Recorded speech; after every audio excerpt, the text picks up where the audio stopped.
one thing I think is always underappreciated about you is your sense of humor when you decide to do that type of stuff. So, like Hmm. with my friend, of course, a classic song from back in the day. What do you find as a writer when you go into something that's more humorous or tongue in cheek or whatever that you find that the different sense of pleasure or happiness that you get as a writer when you're able to execute that at a high level? There's like a fulfillment too. I keep using the word fulfillment because that's like my word that I grab for when I'm talking about just the creative space in general. So whatever, as a writer, as a creator, or as the deliverer of the message that I'm shooting for, like there's always a possibility you can hit the target or miss the target. You know what I mean? So like a lot of times you can set out to be funny, tongue in cheek, or like, and you can miss. You know what I mean? Like, so if I try to come across as funny, tongue in cheek, and it's received that way, then that's all the fulfillment that I need. You know what I mean? Like, and that's a great feeling. You know what I mean? An album like Book of Ryan, which is my most personal and self-defining album, um, a lot of other people's lives and truths intertwine with mine. So while telling my story, other people's story intertwine with that. And what I learned from that is that other people may take that as you're telling their story when they didn't want to tell their story. You know what I mean? So it's like, and then you'll be surprised how like the two people, can have lived the same thing that you're talking about, but just see everything that happened totally different. Like, so a big part of my intention, the intent behind, like just doing that album, and the way that I painted pictures of people and the way I portrayed people, the intention was to be as respectful as possible, and for like my dad especially to take it as I admire him for facing his demons, and we had good times and we had bad times. You know what I mean? So sometimes us as artists, because most artists look for something negative to pull from to be able to express some sort of pain or some sort of transgressions or trauma or something like that. That's a little bit more popular than rapping about how happy you are or how great things were growing up. You know what I mean? So like, and then I already did a very dark album before. So a lot of times when I'm rapping about something personal, it can be misconstrued as dark music, or like something that I'm sad about or down about. But my whole childhood wasn't bad, but in order to talk about the bad shit, I had to talk about the good shit and vice versa. You know what I mean? So I was just hoping that like all of that was received exactly how I intended for it to be received.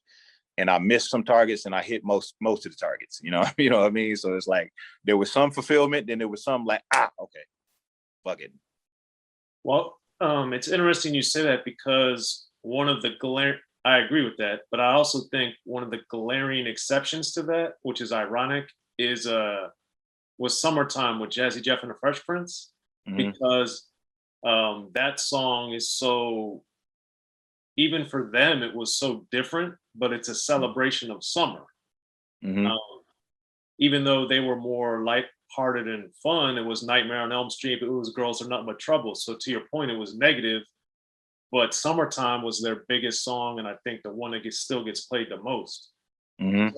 So when you are able to, like, quote unquote, do something positive or tap into that and you hit the target, how does that affect you as a person, would you say?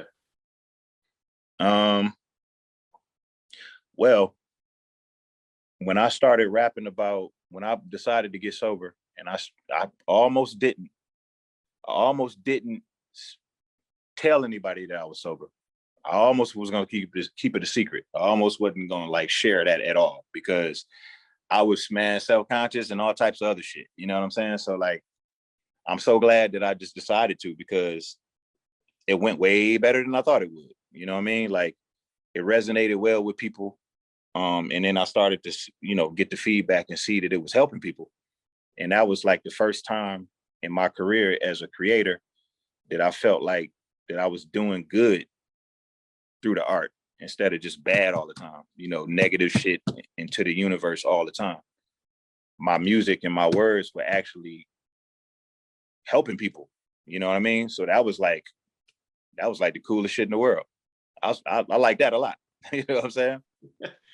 Well, that brings me to Upside Down, ironically, because you know, as you've developed over the years, what made you then, as things progressed, you know, start really getting into producing and doing stuff that now we're seeing more and more of that? What the producing side of it, that just sort of happened because I was in the studio, not knowing exactly what I wanted to do. I knew that my next move, I wanted it to be a music move, but I didn't know what, you know, because I didn't want to go. I made a decision like pretty early on, pretty like a ways back, like when I decided to get sober, that I wasn't gonna just do shit anymore. You know what I mean? Like everything that I do, I want to do just with a purpose, you know, because when things are purpose driven, you know, it just works out better for me, you know. So I learned to be patient. And if I don't know exactly, you know, what I want to do or what I want to say, I wait, you know, I do nothing until I figure it out. You know what I mean? And I always feel like it'll hit me eventually. So that's kind of like where I was with the Allegory. I was doing a lot of reading and just making sure that I kept myself in the element here at my studio, just here all the time. You know what I'm saying? So somebody was in here and somebody made a joke about me buying like a drum machine or something. And I was like, you know what? That's what I should go do. I should go to Guitar Center and get like a drum machine or something. So I ended up buying, I think I bought like an MPC or something. Wait, no. I bought a Ableton. I bought Ableton. Okay. The push thing. Because my other DJ told me to get that. And then when I brought it here back to the studio, I called Preem and told him I got it. And Preem told me to take it back. He was like, the shit is gonna be too hard, man. Who told you to get that? He was like, get an MPC studio. I think that's what he told me to get. So I went and got an MPC. I took that back, went and got an MPC. And I had to go overseas for something. And I remember getting on FaceTime with Preem. And he sat on there with me for like 2 or 3 hours showing me how to use it. And the whole trip was just on it. You know what I mean? So when I got back, I was fucking with the MPC, and then Mr. Porter was in the B room, and he came in and he showed me Logic. And once he showed me Logic was a little more familiar looking to me because I knew Pro Tools already. So once I learned Logic, you know, that's when I started to get closer to loving the process instead of just liking it as a challenge for me. You know what I mean? And once I started, you know, falling in love with the challenge of it. And I like practicing, you know what I mean? Like I used to play basketball. I'm the guy that is be in the gym and just shoot 1,000 jumpers, no problem. Like I like to practice, you know what I mean? So I was in here just making whack beat after whack beat after whack beat after whack until they started to sound decent, you know what I mean? Like, and so once they start sounding decent, I start saving them, you know, and then eventually, I mean, I was just sitting here for just days, wouldn't shower, just make. So eventually they went from sounding decent enough to save. And then I came across one that I felt like, I like this one. I think I may rap on this one. And then I rapped on it. And then I rapped on another one. And then I looked up, I had 3 or 4 songs.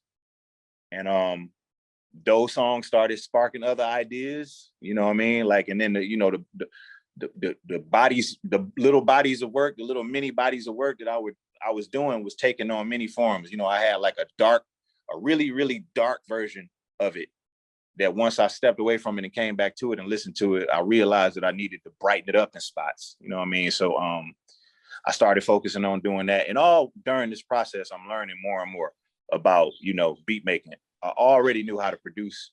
I felt like I always produced. I just didn't make beats, if that makes any sense. You know what I mean? Because I had to always be the guy in Slaughterhouse to kind of like bring the songs home and shit like that. So I was already familiar with the process of having a relationship with other people's verses on the songs and just, you know, having to do drops and, you know what I mean? Just make sure that the song is complete, you know what I mean? So, and that's kind of like what I was doing. And then I looked up and I knew, by that time I knew what the theme of the album was going to be. I knew what other things that I may have wanted to say, what I needed to fill in here and there. And then I shaped it, got it done. And maybe I got to a point where I felt like maybe I needed maybe another song or two. And it was at that moment that I was like, you know what? It doesn't make any sense for me to call anybody else for beats because I did so much of it. I might as well just do the whole thing. Like, how would that look? So that's when I decided it's just going to be me.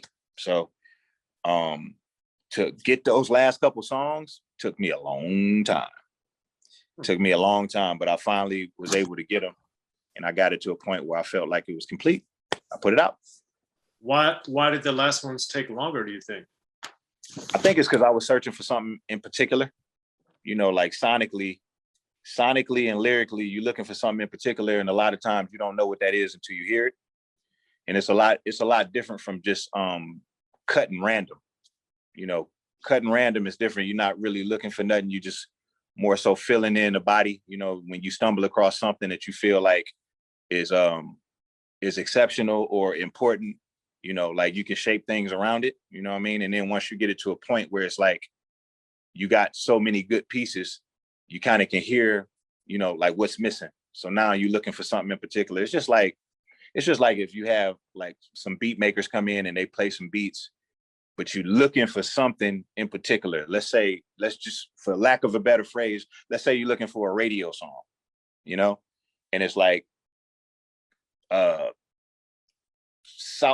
Southside comes in and he plays some shit and you feel like it sounds too much like something he's done already, but you love it. So you just don't pick it just because of that. You know what I mean? But if you would just start an album, it wouldn't matter. You'll pick it because you love it. But now it's like you're looking for something in particular. You got like a picture in your mind. That makes it a little bit more difficult because, you know, the greatest producers in the world can come in and just play tons and tons of shit. And if you don't hear it, you don't hear it. You know what I mean? Yeah. So speaking of hearing it, how did you go from this sounds good enough to save to then start playing stuff for other people and getting You Gonna Learn and Darkness with the M for the Music Be Murdered By? You Gonna Learn, I did You Gonna Learn for my album. I did You Gonna Learn for my album and I played it for Marshall and he loved it and he asked me for it. So it's Marshall. So I gave it to him. You know what I mean? I can't remember how early on in my process that I did You Gonna Learn, but he loved that. I gave that to him, but that was supposed to be on my album. That was supposed to be on the Allegory. And then Darkness, that was a Siegfried and Roy. Is that a Siegfried and Roy sample? I think it's Paul Simon. Simon and Garfunkel. Yeah, I'm sorry. Paul Simon. What did I say? Siegfried and Roy. Aren't they like magicians or some shit? Yeah, they have the tigers. That's the guy who got bitten in the head by the tiger, right? Yeah. Oh man, God bless. Yeah, so yeah, Simon and Garfunkel sample.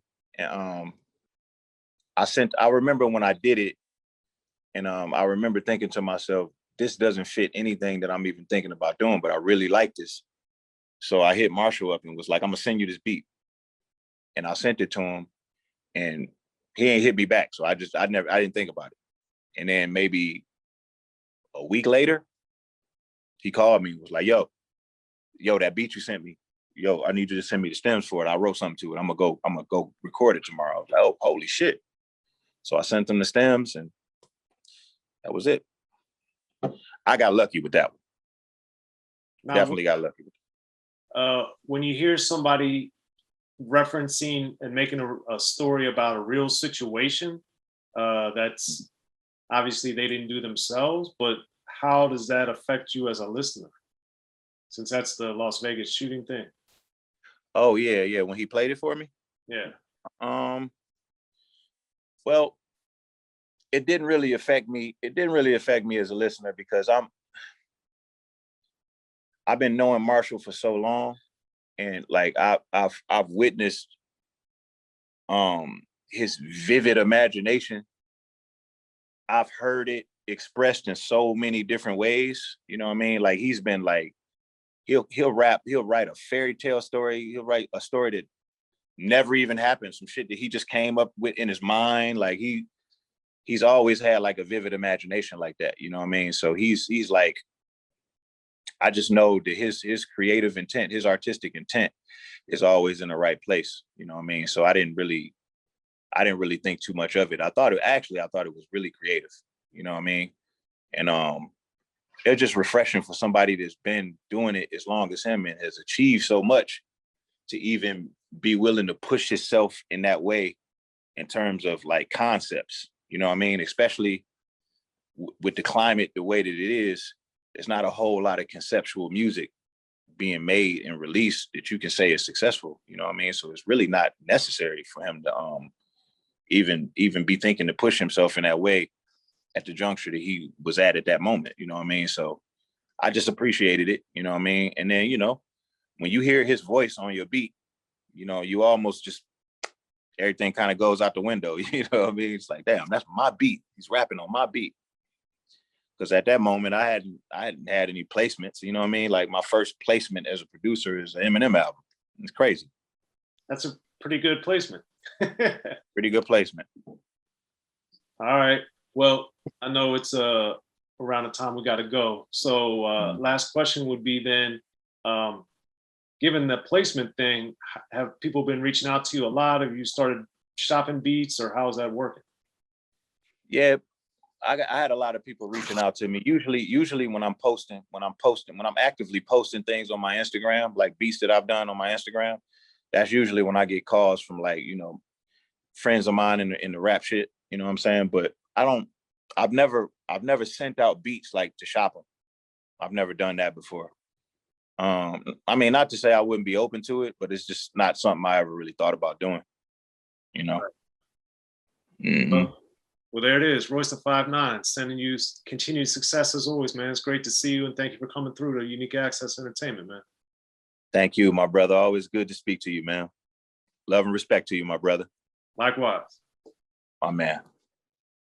Be sure to check out The History of Gangster Rap by Soren Baker. He's official. History of Gangster Rap features exclusive interviews with Ice-T, Snoop Dogg, MC Ren, the D.O.C, and dozens of others. The History of Gangster Rap, a definitive look at how Los Angeles changed rap forever. In Los Angeles, the streets definitely set the tone of the hip-hop music. At 19, I got a $50,000 car. My whole angle always was, I'll be street, but I will always tell you the horrors that go along with this life. There will be penalties and casualties for just wearing the wrong color in somebody's neighborhood. And once gangster rap made it from the streets to the TV, the genre exploded. With Fab 5 on Your MTV Raps with NWA. Yo MTV, it just catapulted us from being local heroes to national gangbang rappers. The History of Gangster Rap discusses it all from 1980 up till today. It's always gonna be shit happening in the streets. You know what I mean? So it's always gonna be something to talk about. The History of Gangster Rap in stores now.